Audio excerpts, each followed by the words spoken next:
Assalamualaikum warahmatullahi wabarakatuh. Hai sahabat semua, dimanapun Anda berada, jumpa lagi dengan saya dalam channel Mr. Els yang akan selalu menyajikan konten-konten pada bidang pendidikan, penelitian, dan pengabdian kepada masyarakat. Kali ini kita akan bahas bagaimana cara menentukan dan menemukan referensi yang tepat untuk penelitian dengan membuat mapping of references dari sebuah penelitian. Namun sebelum itu, jangan lupa dukung channel ini untuk terus berkarya dan berkembang dengan cara klik tombol subscribe pada bagian bawah video ini. Kemudian like, share sebanyak-banyaknya. Pada video kali ini, saya akan menjelaskan bagaimana langkah awal kita dalam menentukan, mencari, dan menemukan referensi yang tepat dari sebuah penelitian. Yang pertama, ketahui topik penelitian. Dengan mengetahui topik dari penelitian yang akan atau sedang kamu lakukan, maka akan membuat kamu lebih mudah dalam memahami penelitian dan melakukan pencarian referensi penelitian terkait. Seperti contoh topik penelitian di bidang Artificial Intelligence, Expert System, Decision Making, GIS, Networking, dan lain sebagainya. Dan yang kedua, mengetahui media apa saja yang dapat menyajikan referensi penelitian. Dengan mengetahui media-media tersebut, maka kamu akan lebih mudah untuk mengunjungi dan berselancar serta mencari referensi yang kamu butuhkan. Sebenarnya ada banyak media online yang bisa kamu gunakan untuk mencari referensi. Di antaranya yang populer adalah scholargoogle.com, yang merupakan mesin pencari milik Google yang menyediakan artikel-artikel penelitian dan buku-buku. Berikutnya juga ada scopus.com, yang merupakan situs paling terkenal bagi peneliti dan kalangan akademisi, dan merupakan situs rujukan dalam penelitian nomor 1 di dunia.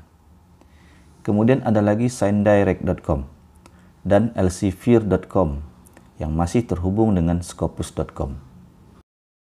Nah, kamu bisa gunakan media-media tersebut untuk pencarian referensi dari penelitian yang sedang kamu lakukan. Dan yang ketiga, mengetahui mapping sumber referensi. Mapping sumber referensi akan mempermudah kamu dalam memposisikan referensi yang kamu dapat. Dan fokus bahasan inilah yang akan menjadi uraian dalam keterangan video ini. Don't go anywhere. Mari kita bahas satu persatu. Dalam pencarian sumber referensi, kamu harus menemukan sumber yang dapat diandalkan atau disebut reliable sources, agar penelitian yang kamu buat berkualitas dan dapat dipercaya. Berangkat dari literatur yang terpercaya, maka kamu akan menghasilkan penelitian yang berkualitas dan terpercaya pula. Sumber-sumber referensi yang reliable tersebut ada yang dapat dijadikan rujukan utama dan rujukan kedua. Di sini setidaknya saya membagi 3 item untuk rujukan utama dan 5 item untuk rujukan kedua. Pada rujukan utama terdapat referensi berupa artikel jurnal yang bersumber dari penelitian dan proceeding, atau hasil seminar nasional dan internasional. Nah, bagi seorang peneliti, artikel jurnal menjadi sumber rujukan teori, konsep, dan knowledge yang dapat berupa model, framework, metode, dan lain sebagainya. Kemudian buku atau sering juga disebut dengan handbook juga menjadi sumber rujukan utama, di mana tentunya buku di sini adalah buku yang telah memiliki legalitas dalam penerbitan atau telah memiliki ISBN dan dari pengarang yang pakar, kompeten, dan terpercaya keilmuannya. Buku tersebut dapat berupa textbook atau translation book. Sebagaimana yang saya jelaskan di awal tadi, banyak sekali media online yang dapat kita gunakan untuk mencari referensi-referensi berupa artikel, jurnal, dan buku. seperti Scholar, Google.com, Scopus.com, ScienceDirect.com, Elsevier.com, dan lainnya. Kemudian lagi dokumen tesis para PhD atau doktor yang telah melakukan studi dan riset dengan waktu yang cukup panjang. Namun dokumen tesis ini cenderung tidak dipublikasikan secara umum. Tapi kamu bisa temukan pada library atau repository dari perguruan tinggi yang ada.